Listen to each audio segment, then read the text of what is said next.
Bonsoir et bienvenue dans Actu et Débat de ce jeudi. Nous recevons, comme tous les jeudis, nos deux coéquipiers. Bien sûr, des jeudis sur Actu et Débat, Rémi Choubadé, Distel Amoussou, chers invités, bonsoir. Bonsoir. Bonsoir Distel.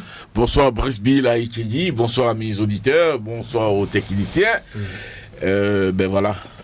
Avec vous, nous apprécierons les propos de l'ancien président de la République qui était récemment en visite sur le site de la GDIZ, l'ancien président Nicéphore Dieudonné Soglo. Et ça ne va pas au sein du cadre de concertation des confessions religieuses. L'UIB se retire de ce creuset. Nous en parlerons également. Patrice Bédia est à la mise en onde, prise de vue, Job Tikpe, présentation Brice Bill à Ichedi. À nouveau, bonsoir, bienvenue dans Actu et Débat. Alors, premier sujet, bien sûr, l'ancien président Nicéphore Dieudonné Soglo a effectué mardi 3 septembre dernier une descente sur le site industriel de la GDIZ où il a été reçu par l'administration de gestion du label industriel béninois. Nicéphore Dieudonné Soglo a partagé ses impressions à l'issue de cette visite.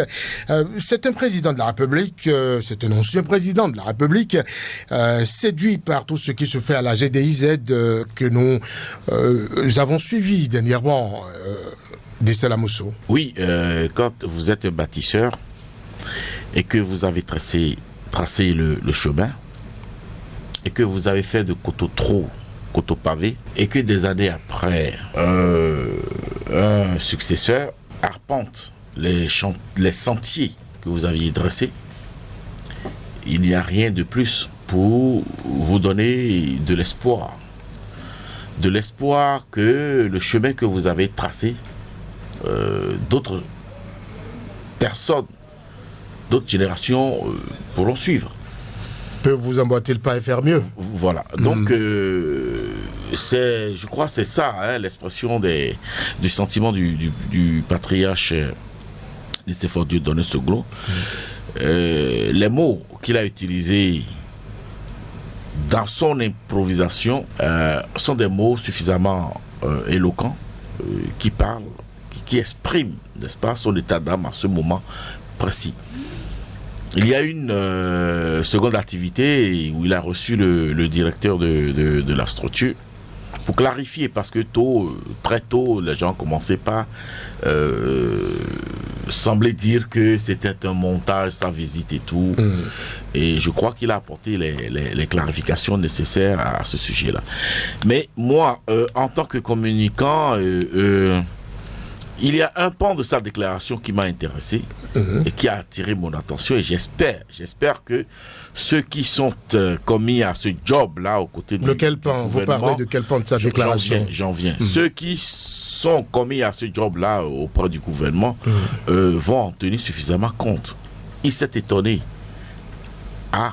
De si belles choses se réalisent dans mon pays et moi je n'en savais rien. C'est une interpellation. Lui, ancien président de la République, l'un des précurseurs reconnus au lendemain de la conférence nationale des forces vives de la nation de 1990. Et on ne devrait pas les associer en tant que charpentiers ou artisans. Mais ça veut dire qu'il y a des Béninois qui ne savent pas encore que des choses comme ça se réalisent dans le pays. Voyez-vous, et donc ils doivent encore travailler davantage pour que ce qui se fait, faire connaître se sache. Ce qui se fait. Ce qui se fait se sache, et comme l'a dit le président Soglo lui-même, et qu'on essaye de taire les railleries et parler développement dans le pays. Rémi Choubadé, on connaît la position de l'ancien chef d'État Nicéphore Soglo par rapport au régime actuel, aujourd'hui sidéré par ce qui se fait, surtout au niveau de la GDIZ. J'ai envie de dire que cette position, c'est historique. Bon, écoutez... Ça vous fait marrer? Vous savez, je suis très bien placé pour parler du président Nicéphore Soglo. Ça fait 20 ans que c'est une école pour moi. Je vais là-bas, c'est une université. Vous allez où? Chez lui. Ok. Depuis qu'il était à la mairie, je passe des heures avec lui. C'est pas moi qui l'ai fabriqué. Mais moi, j'ai beaucoup appris à ses côtés. Et c'est un monsieur très poli, c'est un gentleman. Vous savez, on l'a démarché pour aller à cet endroit-là. On l'a démarché. On l'a démarché. Oui, on est venu lui demander de venir visiter. Ne me dites pas que le président... Non, mais il a précisé. Je vous en prie, oui. je vous en prie. Allez-y. C'est moi qui ai la parole. Vous n'avez pas me dire que le président Soglou est parti de chez lui en chaise roulante jusqu'à Aglo pour aller visiter quoi? C'est quelqu'un qui est en chaise roulante, il visite quoi? Il a visité quoi? Il a vu quoi? C'est de ça qu'on parle, c'est pas de ses impressions. Donc, le président Soglou a été poli envers ses autres. Qui sont revenus, ils n'étaient pas satisfaits, ils n'ont pas eu les éléments qu'ils veulent dans ce qu'il a dit sur les lieux. Ils sont revenus chez lui avec caméra et équipe de journalistes à la maison pour lui demander, mais... Pour le remercier de son passage. Non, pour lui demander qu'est-ce qu'il pense de ces détracteurs. Je ne comprends pas de quoi. Moi, j'ai fait 2 visites sur GD, quoi là, sans... GDIZ. Sans guide. Non, c'est GDIZ, c'est pas GDI quoi. Bon, GDIZ sans guide. Si vous voulez, je vais vous en parler largement. Si vous voulez aller à GDIZ pour parler correctement, ne partez pas avec des guides. Allez voir vous-même, vous allez venir à l'antenne restituer à vos auditeurs ce que vous avez vu. Nicéphore Soglou, comme il a dit, c'est un gentleman. C'est un monsieur très poli. Qui sait très bien, oui, des jeunes sont venus le voir pour le démarcher, pour dire, ben, monsieur le président, venez voir ce que nous faisons, etc. Il est allé, il a vu les cacahuètes, il a vu comment vous appelez, acajou, grillés et tout. Et puis, ben, il les a félicités. Il a estimé que, bon, c'est bien ce que vous faites, etc. Qu'est-ce que vous voulez qu'ils disent? Qu'ils disent, oui, écoutez, vous m'avez fait venir chez moi, vous m'avez fait perdre mon temps, je vous emmène, c'est ça? Même s'il avait dit ça, on n'allait jamais voir ça. Il n'a que faire décrire ce qu'il a vu. S'il avait dit autre chose que ce que vous avez entendu, vous n'allez voir ça nulle part, parce que c'est une visite guidée, contrôlée. Ensuite, les mêmes sont venus le voir à la maison pour dire, qu'est-ce que vous pensez de ceux qui sont en train de vous décrire? Vous pensez que le président Soglou, c'est le président Soglou qui a invité le directeur encore chez lui? Après l'avoir vu... C'est une tradition africaine. Il est passé à la GDIZ. Il était déjà passé pour le démarcher, pour qu'il vienne sur le site. Je ne comprends pas que le Bénin puisse Vous étiez dans l'économie de cette visite-là? Je ne comprends pas que le Bénin puisse faire un débat sur cette histoire-là. Hein? Si vous voulez connaître la vérité sur GDIZ, allez-y vous-même, sans guide.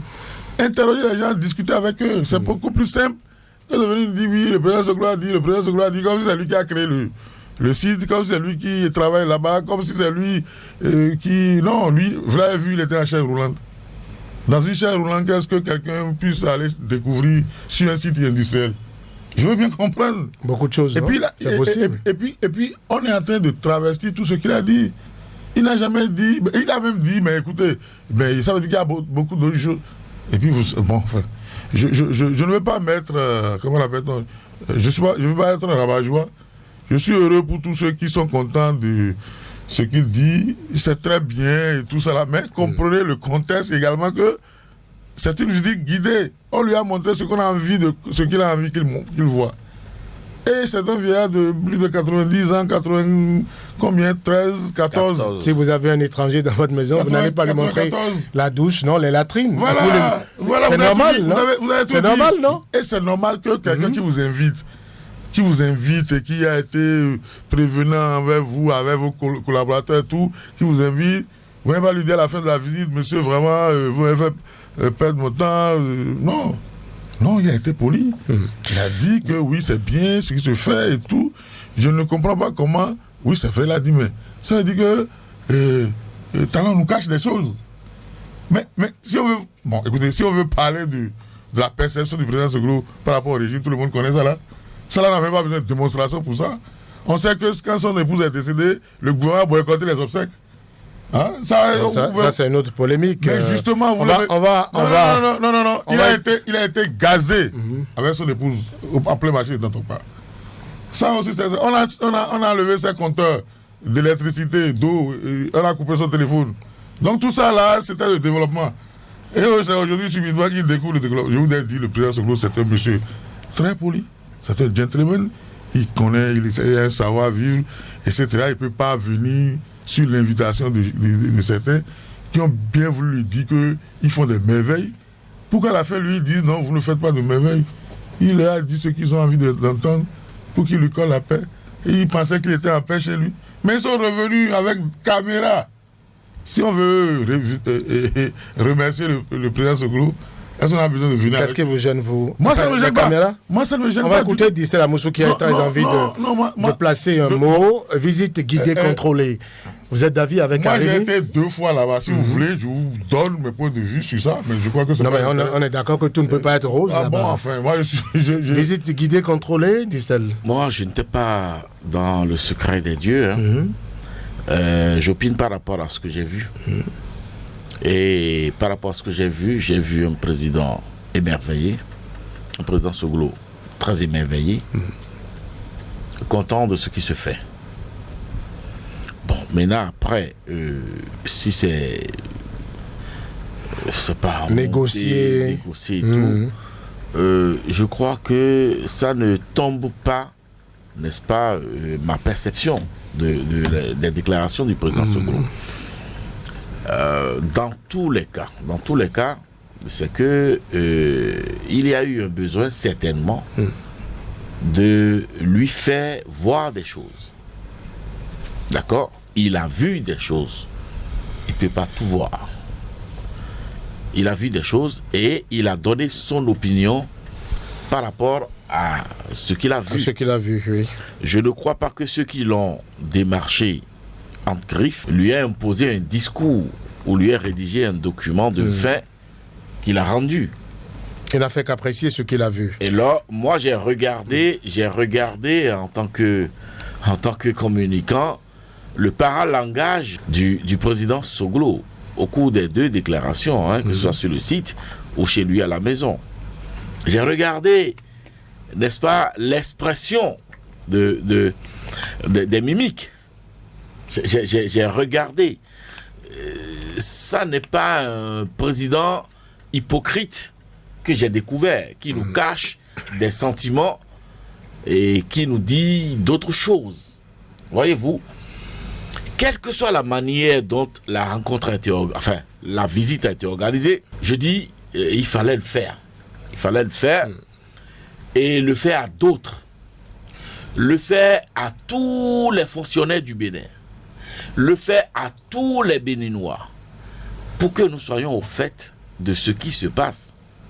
Voyez-vous, au lieu que d'aller en Chine, d'aller regarder d'autres choses, de prendre des congés, aller ailleurs, de faire visiter les 4 Béninois, les paysans, les artisans, de ce qui se fait comme transformation locale, n'est-ce pas, des fruits de leur sueur. Surtout au moment où on veut développer le tourisme. Alors, il faut noter quand même que... mon point de vue. Il faut noter quand même que Boni Nicéphore Dieudonné Soglo n'est pas le seul ancien président qui n'épouse pas tout ce que le régime actuel fait, qui a apprécié à sa juste valeur ce qui se fait. Boni Yayantan était pour la première fois au palais de la présidence et il a dit qu'il a méconnu les lieux à Rémi Choubadé. Et vous pensez, parce qu'on a transformé le palais, qu'on a mis du luxe au palais, que on n'a pas ça occulte le fait qu'on n'a pas recruté un seul enseignant pendant 8 ans. Non, ça c'est vous répondez à la question. Vous voulez qu'on parle? Vous parlez d'autre chose. Non, vous voulez mais Nicéphore Soglo était au palais quand on a amené les objets, qu'on a ramené les vieux objets, où il était émerveillé de retrouver des objets qui avaient été emportés pendant longtemps. Si vous voulez lire l'évolution du pays avec ces événements mondains, on peut en rajouter d'autres. Tout le monde connaît le discours du président Soglo par rapport au régime. Pour lui, le régime Talon est une catastrophe. Cela, c'est connu. On peut vous dire 10 discours. Bon, moi, j'ai un souci. Je vous en prie, laissez-moi. J'ai un souci. Vous allez parler. Je ne sais pas si c'est vous qui dirigez l'émission. Vous attendez, quand on va vous donner la parole, vous avez fait vos... Allez-y, Arimi. Oui, on me demande parce que mais le même Yahya Boni rappelait d'autres fois qu'il a dit, de rappeler d'autres choses qu'il a vécues. Vous avez oublié que Yahya Boni a quitté le marché d'Antokpa en usant de ses coups de poing. Vous n'avez pas vu ces images-là? Où on l'a gazé, lui, Rosine Soglo, Nicéphore Soglo. Vous n'avez pas vu ça? On l'a gazé, pourtant il était au palais. Tout s'est passé. C'est ça que vous dites. Est-ce que parce qu'il est au palais, ça exclut le fait qu'on l'a gazé? Ou bien du fait qu'il a estimé qu'il a fait. Vous êtes d'accord que Boniaï, le président Boniaï était au palais et a apprécié et a méconnu les lieux. Moi, je vous comprends pas. Il y a la vidéo existe toujours. Si on amène, je ne sais pas si c'est parce que le palais... Vous n'avez pas vu la vidéo? Est-ce que c'est parce que le palais est transformé que Yahya Boni a changé son opinion sur le régime? Non, il a juste apprécié ça. Vous êtes d'accord avec moi? Après, c'est quoi? Non, écoutez, ça, c'est pas... On va venir à une émission... Je vous en prie. Oui. On ne peut pas venir à une émission pour que nous parlons de ce que nos impôts ont fait. C'est la poche de talent qui a transformé le palais. Ou même parce que pendant que le palais est transformé, on n'a pas d'autres priorités. Vous oubliez qu'on importe jusqu'à chez nous. Vous avez des pavés qui viennent. Que vous êtes d'accord? Est-ce que vous savez que des pavés viennent en carton au Bénin? Des pavés faits ailleurs, alors que nous avons chez nous ici des gens qui peuvent fabriquer ça. Est-ce que vous savez qu'on a amené des pierres depuis la Norvège, alors qu'il y en a gratuitement? Il suffit seulement de transporter ça pour amener ça. Vous n'avez pas me dit, c'est pas l'argent de talent qui a transformé le palais, non?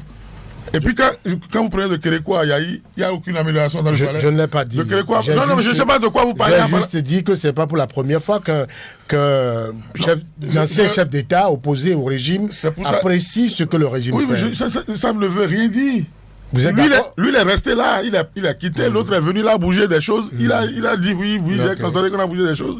Je ne vois pas en quoi ça fait un débat. Dissé Lamoussou? Un souci, j'ai un souci parce que quand on vient, enfin, moi, je parle de moi, quand j'arrive à une émission, c'est que j'ai des thèmes, j'ai des sujets. Alors, je ne sais pas aller dans tous les sens. Donc, j'ai répondu suffisamment à vos questions par rapport au sujet, au premier que vous avez soulevé. Donc moi je crois que ce soit Pierre ou Jacques ou Tatampion, c'est pan par pan, pierre par pierre, brique par brique que nous allons construire cette nation.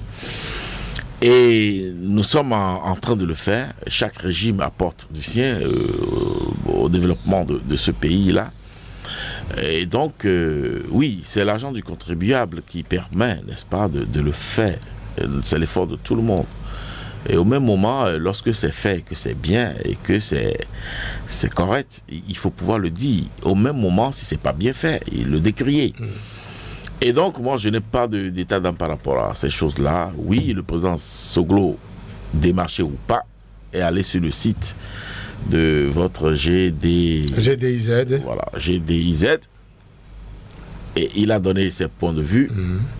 Après, le directeur lui a rendu la politesse en allant lui dire merci à la maison. Il a fait d'autres déclarations. Moi, je m'en tiens à cette déclaration-là. Je ne peux pas, je n'ai pas eu la chance, n'est-ce pas, d'aller déjeuner avec le président Soglo tout le temps. Donc, du coup, moi, je ne peux pas, je sais pas, lire dans la boule de cristal ou jeter le harplet pour savoir quels étaient ses sentiments réels lorsqu'il parlait devant caméra et micro. Donc du coup, bon. Alors si le président Soglo, on lui a rédigé tout ce qu'il a pu faire comme déclaration, qu'il les a lus, qu'il les a intégrés et qu'il a fait un rendu, je dis c'est un bon élève. Mais je crois que c'est de lui manquer du respect que de le traiter de cette façon-là. Il a l'âge de dire ce qu'il pense. Il a toujours dit ce qu'il pense. Qu'on soit content ou qu'on soit pas content. Il a dit des choses suffisamment graves, n'est-ce pas, sur son jeune frère ou son fils, le président Patrice Talon. Il a même utilisé des expressions que nous avions tous décriées. Je fais partie de ceux qu'il avait décriées. Voyez-vous? Mais si au même moment, le père dit, ben écoutez, je suis content, je félicite ce petit, il a même utilisé l'expression, ce que le petit fait, bon, je crois qu'il faut le prendre. Il ne faut pas toujours prendre ce qui est mauvais, ce qui est critiqué négativement par rapport à ce que fait son petit. Et je crois que oui, c'est poli, c'est juste, c'est intègre que de dire ça là qu'il fait là, c'est bon, en attendant de lui trouver des failles après sur d'autres pans de sa gouvernance. Mais ce qui nous rassemble là, ce soir, je crois, c'est de reconnaître que le président Soglo a été sidéré par ce qui se fait à la GDIZ. Tout à fait. Il a d'ailleurs lancé un appel à Rémi Choubadé en disant de laisser tomber les chiens écrasés, de parler développement. Est-ce que ce n'est pas un appel à nous ceindre les reins pour le développement malgré nos oppositions? Je dirais même que c'est testamatoire. Rémi Choubadé. Vous avez fini? Allez-y. Est-ce que ce n'est pas un appel? Non, c'est une tristesse. Ah bon? Je ne vois pas ce qu'on peut tirer de cette histoire. Quand on me parle de GDIZ, tout le monde sait ce que c'est que cette histoire-là. Tout le monde sait. Maintenant, on s'accroche à une visite du président Soglo qui a été insulté. Lui-même, il a dit qu'il n'était pas mis ces détracteurs. Mais parce qu'il a dit que oui, bon, c'est fini. Si en tant que citoyen simple, on vous demande d'apprécier ces propos. Je suis gêné que le débat public béninois soit accroché à un truc insignifiant. Vous pensez que c'est insignifiant? Tout le monde connaît. Pourquoi ça ne vous arrange pas? M'arrange-moi quoi? Moi, je paie mes impôts.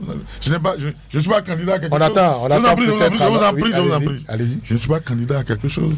Je n'espère rien. Tout ce que je souhaite, c'est que le pays soit bien dirigé et qu'on ne tue pas des gens lors des élections et qu'on n'emprisonne pas des étudiants qui meurent après en détention. C'est ça qu'on veut. Maintenant qu'on nous dise que oui, il y a d'autres avis. On ne veut pas de la transformation de nos produits, de nos matières premières, c'est ça? C'est industrie de quoi? De cajou? De arachide, c'est ça? C'est de ça que vous parlez ici? C'est comme sur cette émission-là. C'est comme ça que vous l'appelez. Mais on parle de quoi? On parle de quelle transformation? Sinon, si c'est le coton, les plus grandes usines... C'est quand même une première au Bénin, les plus grandes usines on ne va pas s'attarder là-dessus. Non, vous n'avez pas escamoté mon temps. Quand vous avez allez-y. Vous avez pris 30 secondes rapidement. Vous avez pris votre pied. Allez-y. Vous avez pris votre pied quand l'autre... voilà. Donc, vous souffrez que, vous n'entendez pas ce que vous avez envie d'attendre. Donc, je vous dis, mon ami Brice, je vous dis que oui, le président Soglo, c'est un monsieur très poli, un gentleman, on a dit, venez voir ce que nous faisons des merveilles. Il a dit, oui, c'est vrai, vous faites des merveilles, oui, il y a des choses que vous nous cachez dans le pays, etc., avec son humour habituel.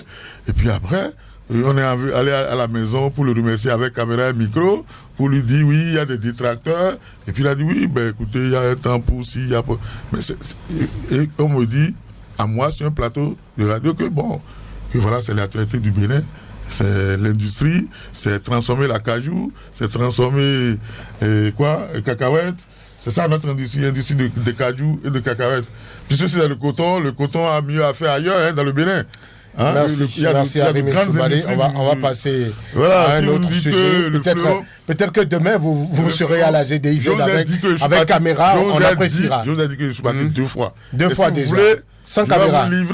On va pas me guider. Je sais comment rechercher mes informations. Et si vous voulez, on va parler de ça. De comment vivre on en reparlera. Voilà, de tout le cinéma qui est fait là-bas. On en reparlera. Et puis vous avez eu d'autres avis sur cette histoire-là. On vous dit que les types sont là, ils sont exonérés. La plupart sont étrangers, qu'on nous montre les Béninois qui ont des industries dans ce milieu-là. Voilà, c'est des questions qui doivent nous préoccuper. Ce qui m'attriste, et qui me rend malheureux, c'est qu'on fasse l'effort de peindre le président Nicéphore Dieudonné Soglo en menteur, en hypocrite et en joueur. C'est ce que je retiens finalement de ces échanges-là que nous avons. Et donc, tout ce que le président Soglo nous a dit, c'est du pipeau.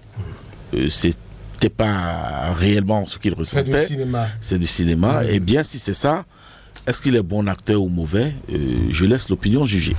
On va passer non, je vous en prie. Moi, je ne peux jamais insulter le président Soglo de menteur. C'est pas possible. Je lui dois énormément. Je vous ai dit ici que c'est une université pour moi. Ceux qui l'ont insulté tout le temps, ceux qui l'ont insulté, qui l'ont jeté de gaz, qui ont boycotté les obsèques de son époux, ce sont eux aujourd'hui qui veulent trouver dans ce qu'il dit quelque chose qui les lave de la souillure qu'ils ont tout le temps jeté sur la famille Soglo. Ça ne peut pas être moi qui vienne à une antenne pour dire que Soglo est un menteur, un acteur, un tricheur, etc. C'est pas possible. C'est même pas possible. Donc aujourd'hui c'est bien, c'est très bien aujourd'hui que ce soit ceux qui ont dit dans le temps que il est mauvais, il est ceci, il est cela, que jeter l'anathème sur lui, qui découvre quand même que bon, il est digne de foi et qu'il peut dire des choses qui peuvent les sauver eux-mêmes. Donc finalement, il sauve tout le monde, il sauve les 7 détracteurs. Et en même temps, moi j'ai tout bu, j'ai bu beaucoup de choses à cette rivière-là. Donc je peux pas me fâcher avec elle. Vous connaissez Soglo avec la rivière, la biche. Je me considère comme une biche de sa rivière. Et je ne peux pas l'insulter. Et je vous le dis que c'est un monsieur très poli qui n'ira pas là-bas pour aller insulter quelqu'un. Si on lui est devenu visiter, il est allé voir qu'effectivement, les gens fabriquent de acajou et de cacahuètes. Le fleuron de l'industrie du Bénin. C'est pas ça? Ou bien c'est autre chose? Les gens ne fabriquent pas de acajou et du cacao. Ils fabriquent quoi encore? Il y a des t-shirts, il paraît. Les gens transforment. Il y a des t-shirts aussi, il paraît. Mais on tout va, ça là, on va passer, si vous permettez. On n'avait pas acajou au pays avant. On va passer, si vous permettez, Arimi Choubani. On va passer à un autre sujet maintenant. Je l'annonçais à l'entame, l'Union islamique du Bénin se retire du cadre de concertation des confessions religieuses, retrait qui entraîne d'office la démission de son président. Vous avez appris cette démission d'Estella Moussou? Moi, j'avoue que je n'ai pas vu ça venir. Je ne savais pas. Je ne savais pas qu'il y avait des problèmes au sein de ce cadre-là. Mais je crois que les religions faisant partie de la société, la démocratie étant la gestion de la société, pour la société, par la société, je crois qu'ils ont elles ont, les confessions religieuses, leur mot à dire. Et donc, s'ils ont trouvé, ils se sont dotés d'un cadre pour le dire, je crois que c'est une bonne chose. C'est une bonne chose. Maintenant, qu'est-ce qui ne va pas en leur sein pour qu'on en arrive là, je ne sais pas. Je ne sais pas, je ne suis pas dans le secret des dieux. Je souhaiterais simplement que le cadre puisse se reconstituer intégralement et qu'il n'y ait pas un pan, n'est-ce pas, de la société civile. Il y a eu quelques jours plus tôt une déclaration du cadre sur le code électoral. On se rappelle des événements de Parakou, toujours sur le code électoral qui a divisé l'Union islamique du Bénin elle-même. D'abord, est-ce qu'on ne pourra pas dire que la politique est en train de diviser les confessions religieuses? Alors, si vous le dites et que tel était le cas, c'est que ça va être je vous le demande. Écoutez, j'ai dit que je ne suis pas acteur, je ne maîtrise pas le fonctionnement, toutes les informations autour de ce cadre-là, mais je sais que les confessions religieuses ont leur mot à dire. Et si c'est ce cadre-là qui leur permet, n'est-ce pas, de s'exprimer officiellement pour se faire entendre, il serait souhaitable. Il serait souhaitable que toutes ces composantes se retrouvent, trouvent la formule nécessaire de se retrouver pour qu'il n'y ait pas beaucoup de dissonance, de cacophonie au sein, n'est-ce pas, de la société civile, notamment au sein des confessions religieuses. Parce que vous parlez quand même de l'Union islamique, et c'est une composante assez importante, n'est-ce pas? Et donc, je crois que les protagonistes vont trouver la formule, ils vont trouver les médiateurs nécessaires, ils vont trouver le discours qu'il faut, les éléments de langage, pour se parler, se reparler, s'asseoir et se remettre en selle. Jamais admettre que la politique, politicienne, j'allais dire, soit le bourreau, n'est-ce pas, de notre vivre ensemble, de notre vie communautaire, de notre vie associative, de notre vie confessionnelle. Voyez-vous, donc à partir de ce moment-là, mon souhait, je n'aurai que de souhait, de leur demander de se parler, de continuer de se parler et de trouver la formule pour qu'on s'est retiré, ça suppose. C'est pas la fin du monde. Ils ont posé un acte certainement. Il y a possibilité de dialoguer encore. Ils ont posé certainement un acte fort pour se faire entendre. Ils ont posé certainement un acte fort pour marquer, n'est-ce pas, leur position par rapport à certaines choses. Eh bien, il faudra intégrer cela et discuter, continuer de discuter. C'est pas parce qu'on a fermé la porte que c'est la fin du monde.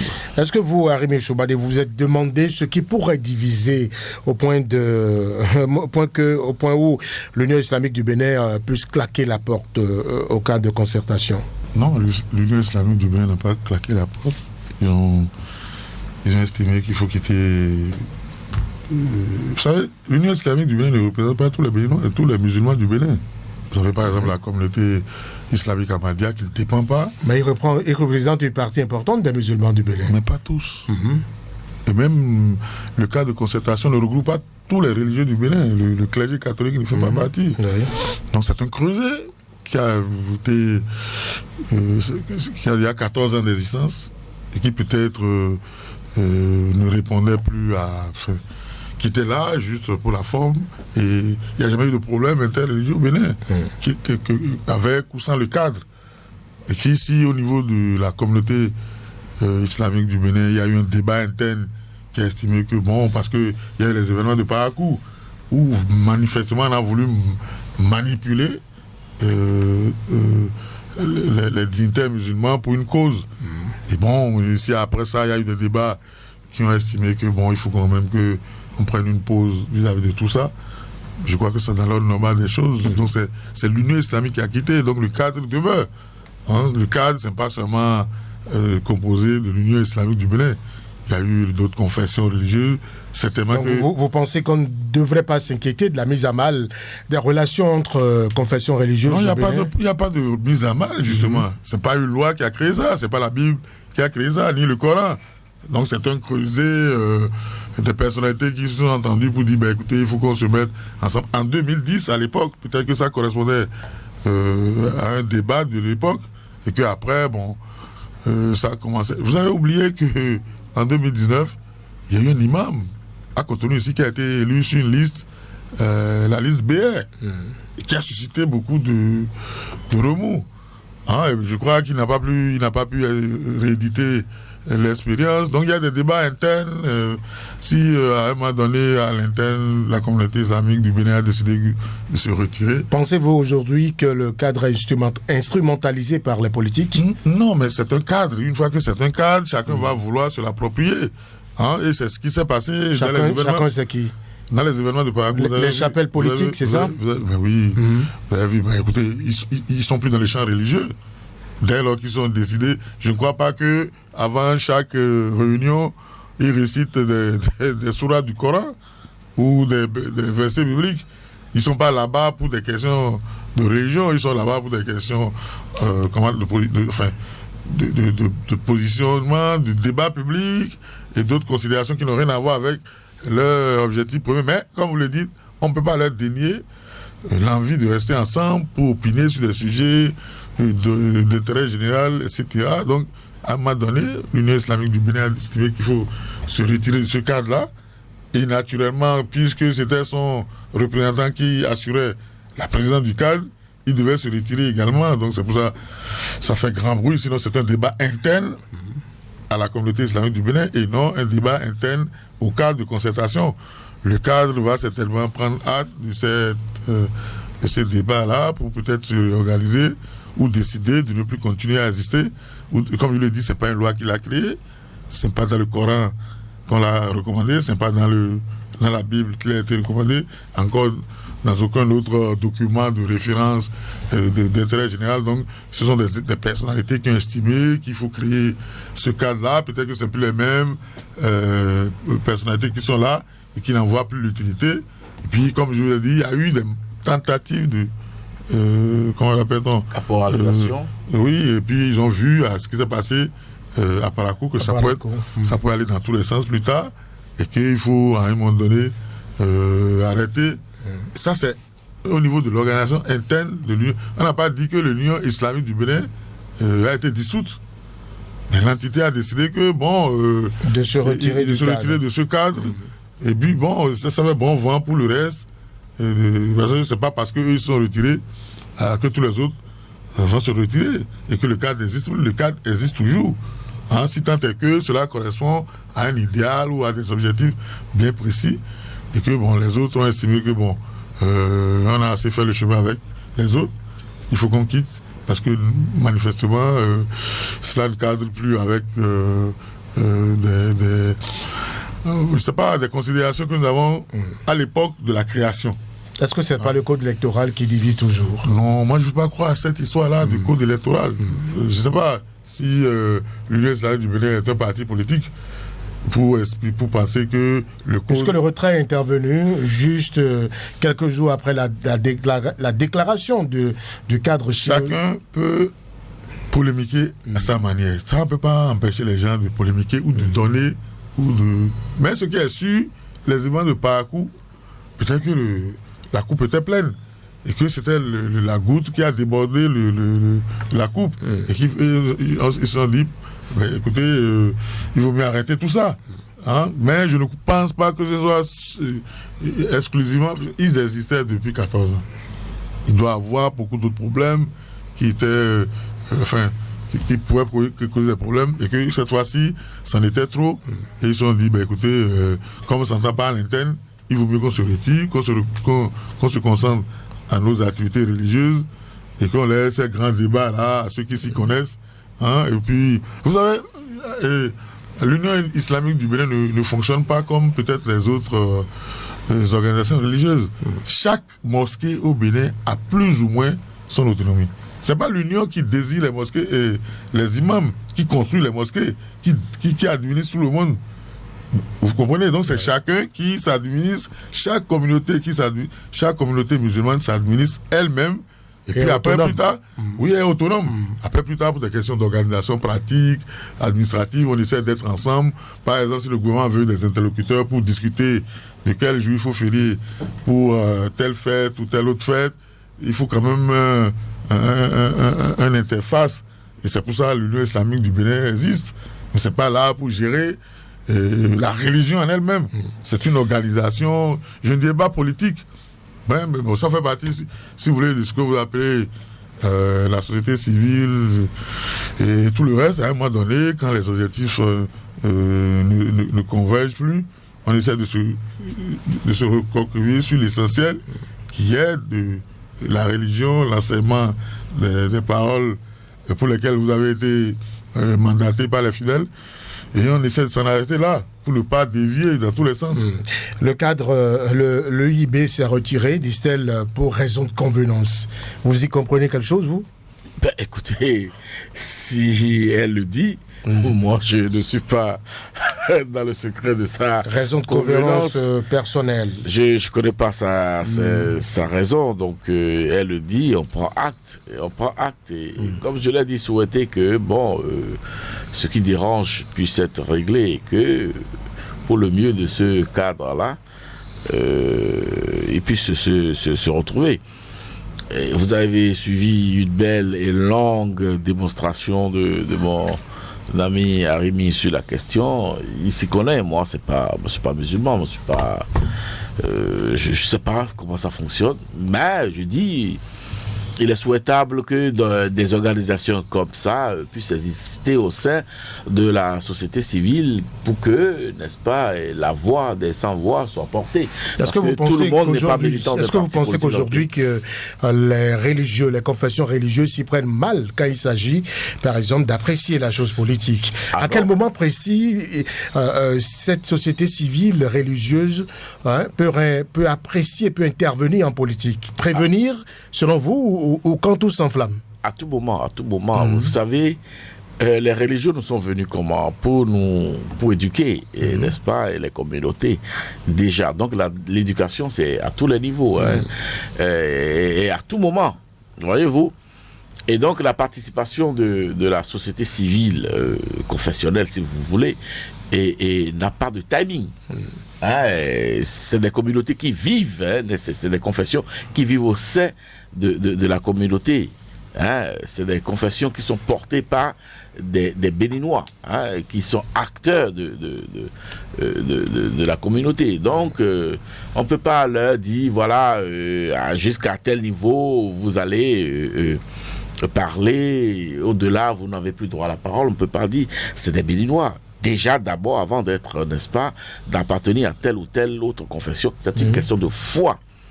Il est dit dans la Bible, cependant, que, écoutez, il faut donner à Dieu ce qui est à Dieu. Et donc, à partir de ce moment-là, donner au roi, au prince, ce qui appartient au prince. Oui, ils savent que les questions administratives, politiques et les questions qui relèvent de la gestion du pouvoir public ne leur incombent pas. Même si parmi les acteurs de la gestion du pouvoir public, il y en a qui sont musulmans, il y en a qui sont chrétiens de tous bords. Et donc, c'est des confessions qui sont au cœur de nos vies. Ouais, vous, même le chef de l'État, il doit appartenir forcément à une organisation confessionnelle. Ouais, vous, donc du coup, à partir de ce moment-là, ce n'est pas un frein que de participer avec la casquette d'une religion à l'animation de la vie sociale, culturelle de notre pays. Et que peut faire aujourd'hui la société civile confessionnelle pour se démarquer, se défaire de cette récupération politique, si récupération il y a? Mais écoutez, ça va être difficile. Hein. Écoutez, dans le monde entier, on vous dira que c'est telle autre organisation secrète qui dirige tel chef d'État, État. Voyez-vous, c'est... Non, c'est des acteurs. Un homme, c'est une éducation, c'est une croyance, c'est un code de conduite, c'est ceci, c'est cela. Et donc, si c'est un musulman, vous n'allez pas lui demander de boucher les oreilles à ce que prêche l'imam. Si c'est un chrétien catholique, vous n'allez pas lui demander de boucher ses oreilles à ce que dit Rome. Voyez-vous, donc du coup, ça déteint forcément.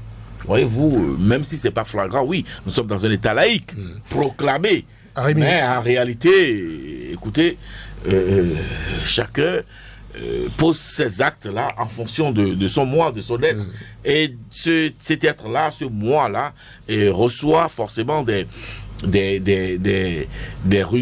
piquants, des piments, du sel, de l'influence, de la religion, de la culture, de la famille, de la sociologie, n'est-ce pas, de la communauté. Donc, à partir de ce moment-là, on ne peut pas dénier ou délier ou faire un cloison entre ce que croit un acteur de la chose publique, l'éducation religieuse qu'il a reçue.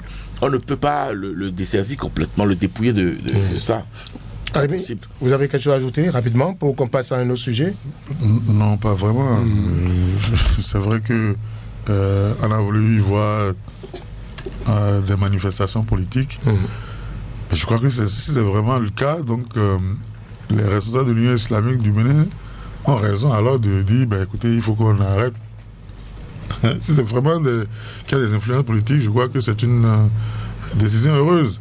Maintenant, si c'est pas il n'y a pas des influences politiques, on peut estimer que peut-être qu'au bout de 14 ans, ils ont estimé que, comme je le disais, il n'y a jamais eu de problème interreligieux en tant que tel au Bénin. Nous avons toujours été un peuple où toutes les religions, même dans une même famille, tout le monde a été, on a permis à chacun de s'exprimer, de pratiquer sa religion, et que ce n'était pas vraiment pour les fidèles. Si c'est pour peser sur le débat public, peut-être qu'ils ont estimé que, il faut quand même à un moment donné se retirer. Reculer. Voilà, se retirer. Et puis, c'est pas... Je ne crois pas qu'ils sont les seuls acteurs de ce qu'ils font. On ne peut pas leur demander de reculer, de revenir pour venir s'asseoir au niveau du cadre de concertation. Ils sont partis. Peut-être qu'ils vont revenir dans les jours à venir. Voilà. On attend de voir. On parle maintenant, troisième et dernier sujet, de la rentrée des classes. C'est vrai que ça secoue tout le monde maintenant.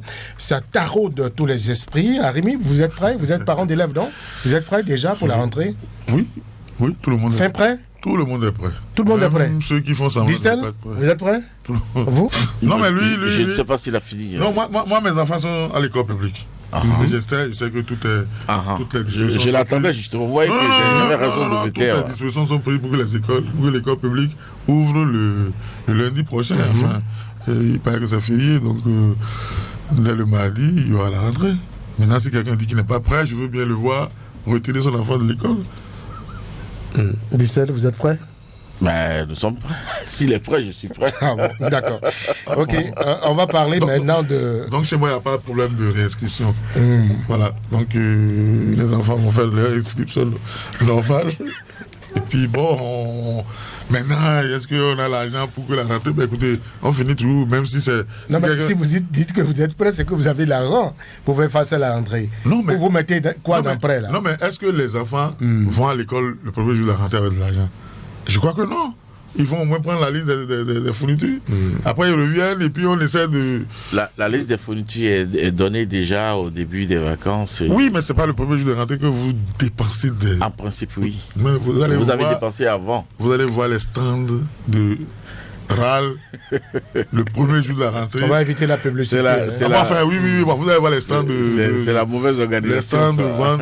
Non, mais... C'est la mauvaise organisation. Non, mais il y a des gens qui ne peuvent même pas s'organiser. Faut pas attendre le premier jour. Il y a des gens qui ne peuvent même pas s'organiser, qui vivent au jour le jour. Ça dit que si un jour vous avez même maladie, vous ne mangez même pas. Vous vous débrouillez au jour le jour. Et c'est généralement le cas de la grande majorité de nos compatriotes. Donc le jour là, si vous avez pu prendre déjà un paquet de cahiers, vous les distribuez autant d'enfants que vous avez. Enfin, et ça dépend du... pour un patriarche qui a...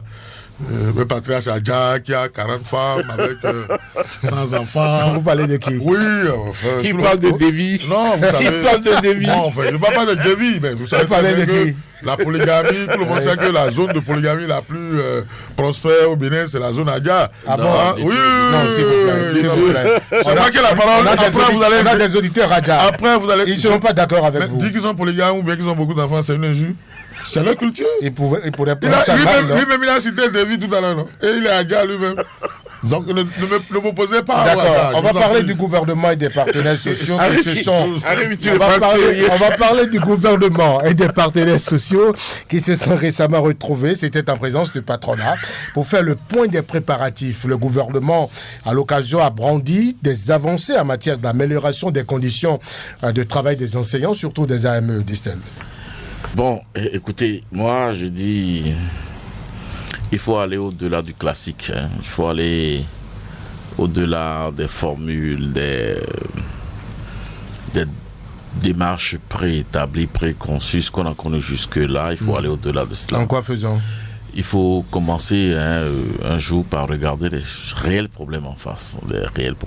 Tout à l'heure, ouais, on a semblé dire que tout le monde est prêt. Tout le monde est prêt? Non, c'est pas vrai. C'est pas vrai, tout le monde n'est pas prêt. Moi, j'ai écouté des enseignants qui sont mutés il n'y a pas encore 2 semaines et qui doivent faire la rentrée le 18. Écoutez, alors que la loi dit qu'il faut les muter 1 mois, 30 jours avant pour leur permettre de prendre des dispositions. Et on a marché littéralement sur cette loi-là.